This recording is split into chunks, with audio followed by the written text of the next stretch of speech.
કાલ સાંજથી જેતપુર શહેર તથા ગ્રામ્ય વિસ્તારમાં ભૂકંપના આફ્ટરશોક અંદાજે કાલે 8:43, સવારથી 6:19, 7:18 અને 9:45 મેક્સિમમ 3.8નો વધારે નોંધાયેલો છે. આના માટે અમે તમામ લાઇન ડિપાર્ટમેન્ટને સૂચના આપેલી છે કે ગ્રામ્ય વિસ્તાર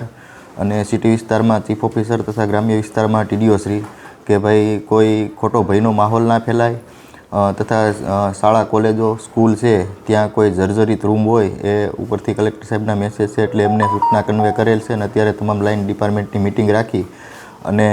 આવું કોઈ આંચકા આવે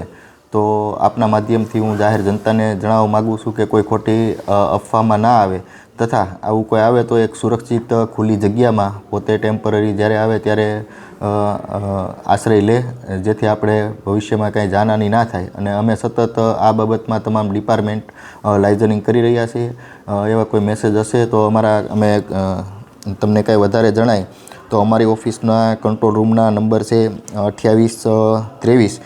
22 001 તથા TDO ઓફિસમાં પણ પેરેલલ અમે કંટ્રોલ રૂમ ચાલુ કરવાની સૂચના આપેલી છે 22 002 અને ચીફ ઓફિસરમાં પણ અમે પેરેલલ કંટ્રોલ રૂમ ચાલુ કરવાની સૂચના આપેલી છે 22 0101. આમનો કોન્ટેક કરવો અને ખાસ કરીને આપના માધ્યમથી હું જણાવવા માગું છું કે કોઈ ખોટા મેસેજ ના જાય અને પબ્લિક અવર રહે એવા મેસેજ અમારા લેવલે પણ અમે તમામ ગ્રામ્ય કક્ષાએ તથા સિટી કક્ષાએ આપીએ છીએ. આવું કોઈ આંચકા જણાય તો જાહેર જનતા છે એ સુરક્ષિત જગ્યાએ રહે અને કોઈ ખોટી અફવામાં ના ફેલાય એવું હોય તો અમારા કંટ્રોલ રૂમને કોન્ટેક કરી શકે છે, જેથી તમામ સુરક્ષિત રહે અને ખોટી અફવામાં ના આવે એવી આપના માધ્યમથી તમામને નમ્ર અપીલ છે મારી. શૈક્ષણિક કાર્ય આપણે અત્યારે MSB હસ્તક 14 સ્કૂલો છે. 14 સ્કૂલના આચાર્યને અમે અત્યારે મેસેજ નાખી દીધો છે કે કોઈ આચાર્ય એવી ભૂલ ન કરે કે કોઈ નુકસાન કરતા બિલ્ડિંગ હોય કે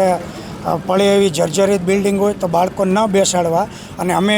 બધા આચાર્યોએ અત્યારે ઉપર લેવલે પૂછી નક્કી જ કરેલું છે કે આજના દિવસે શૈક્ષણિક કાર્ય બંધ રાખીએ અને બાળકોના હિતમાં નિર્ણય લઈ. કારણ કે ઘણી વખત એવું બને છે કે ભૂકંપથી બાળકો ડરીને દોડવા માંડે અને બીજા ત્રીજા માળેથી એકસાથે ઉતરે તો બાળકોને ભૂકંપ કરતાં પણ વધુ નુકસાન થવાની શક્યતા હોય. એટલે આજના દિવસે શૈક્ષણિક કાર્ય 14 સ્કૂલોમાં બંધ રહેશે.